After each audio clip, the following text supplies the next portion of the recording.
Welcome mga ka-For The Body sa ating YouTube channel. At kung bago ka pa lang, i-subscribe nyo po, i-follow nyo po ang channel natin, i-like nyo po itong video na to, then click subscribe and i-hit yung notification bell para lagi kayong updated sa ating lahat ng mga videos. So ito na, panoorin na natin mga ka-For The Bodies. Yes, hello, good morning mga ka-For The Bodies. What a beautiful day. Isang napakagandang property po nito mga ka-For The Bodies. Punong-puno ng mga niyog po. Ayan, nakita nyo po. Yan ay almost 70 or 50 meters lang po yan mula sa Barangay Road. And mula po sa National Highway is nasa 800 meters lang po ito. Wala pa nga ho yatang 800 to. Nasa 500 meters lang po nito. Napakalapit po. At ayan, makikita nyo po. The whole property is punong-puno po ng mga niyog. So, napakaganda po ng property na to mga ka-For The Bodies. Yan, ito po ay umaani ng 6,000 na buo ng niyog. So, nasa 3,000 kilos po ang naaani po nito. Ganyan kadami po ito talagang. Ayan, makikita nyo naman po. Walang mapaglagyan po. Talagang punong-puno at very productive po itong farm na to. Tara, bisitahin po natin mga ka-For The Bodies. Yan po mga ka-For The Bodies. Tara! Check out natin. Ganda nitong farm natin na to. Yan. Mayroon pong kasamang bahay. Po yung bahay may kubo na kasama. So pupuntahan po natin yung bukal.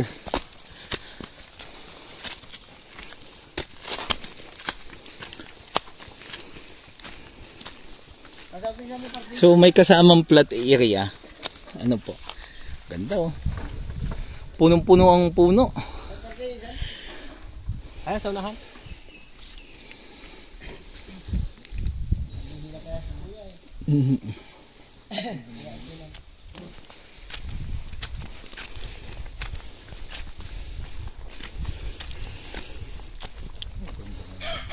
Ganda ng nyug ano? Talagang nyugan talaga siya. Ito masarap trabahuhan. Oo.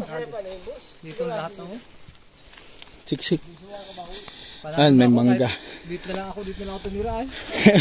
Ay? Kung ano? Seryoso. Buhay na ano? Buhay na. Ganda. Ay, yun ang balon. Sikan. Kailangan yan dito. Bakit hindi sila nagkuhan ng hose? Para doon papuntahin sa kanila? Ang babayo. Kaya naman ng isang rodyo. Ganda. Panalo.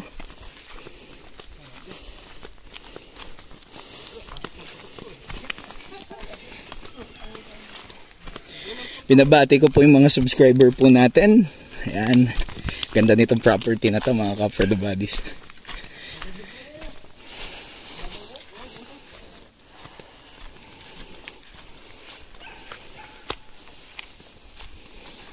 Lawak nito. Talagang walang pagganuhan.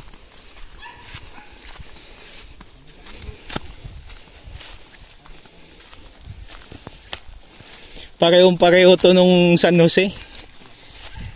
Jesus name. Ito po yung balon po niya. Sa gitna ng bundok. Ayan, may balon siya. Ayan. So ito po yung bukal. Yan po yung dumadaos-dos po papunta doon. Na tubig kanina. May tubig ilalim. May pagong. Jesus name. Yan, ganda po. Yan po yung ano niya. Ayan, dyan po may tabo pa nga oh. Dito sila naliligo. Ayan, ang ganda. So ayan, mga ka-For The Bodies, i-check ko natin yung aerial shot po nito para makita ho natin yung ganda ng property mula sa taas.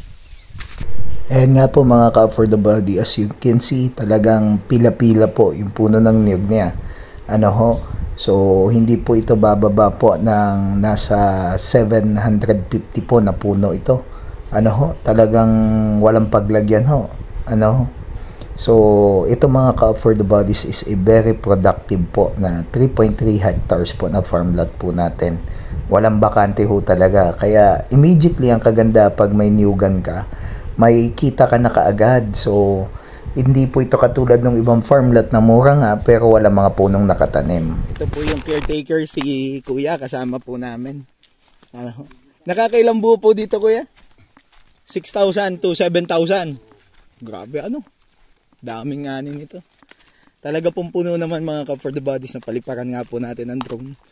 At nakita po natin yung area sa taas. Talagang grabe. Ang dami po.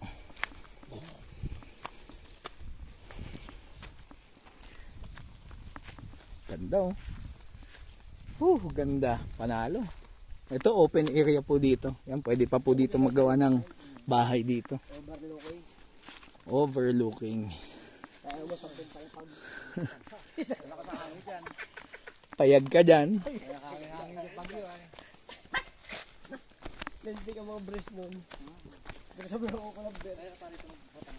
Kaya pwede natin tingnan yung bahay niyo po. Sige po. Ito kasama po itong bahay po na to.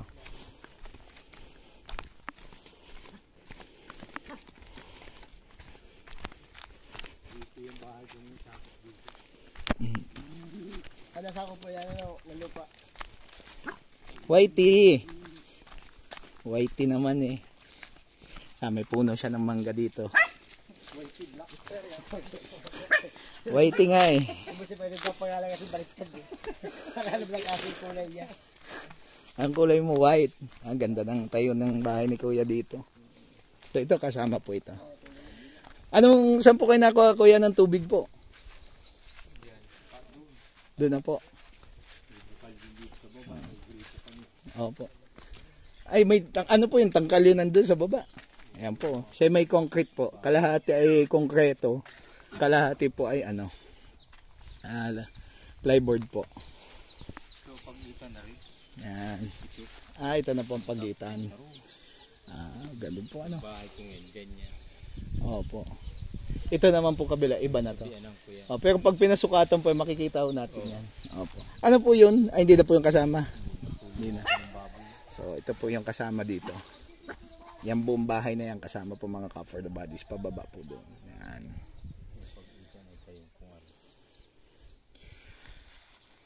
Grabe, ganda.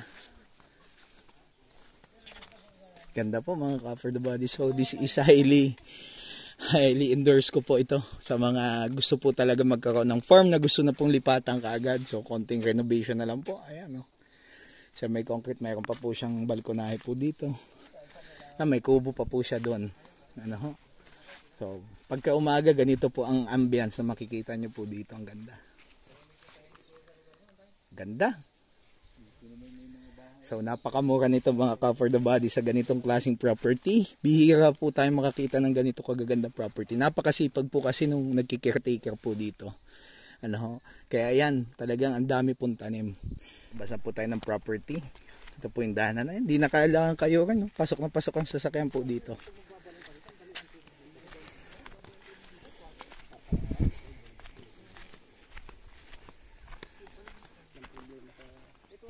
So ayan mga ka for the bodies, andyan po yung number ko sa upper right hand corner. Ano po, kung interested po kayo, message nyo lang po ako. Andyan po yung mga details po natin. And hanggang sa muli po, kami nagpapasalamat po sa lahat ng mga sumusuporta po sa atin dito sa Affordaland Properties. And thank you very much po sa mga nagmamahal po sa atin. Sa uulitin, sa Diyos lamang po ang kapurihan at tanging Kanya lamang. See you po sa next video natin. Bye bye for now.